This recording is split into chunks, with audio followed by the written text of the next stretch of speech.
O jei darbas būtų daugiau nei užduotis, o galimybė palikti pėdsaką. Kai darbas sukuria vertę kitiems, jis įgauna gilesnę prasme.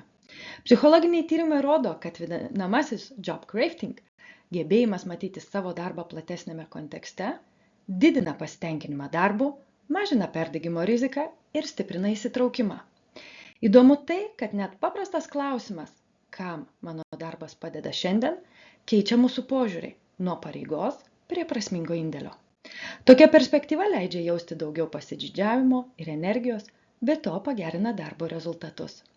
Kitaip tariant, kai darbas tampa dovana kitiems, jis pradeda dovanoti daugiau ir mums patiems. Tai tas pats kaip tiltas. Jisai jungia žmonės, net jei pats ant jo nestovim. Kaip tavo veikla kuria vertę kitiems? Prenumeruok mano kanalą, jei ieškai naujų tobulėjimo kampų. Ir ačiū, kad žiūrėjai.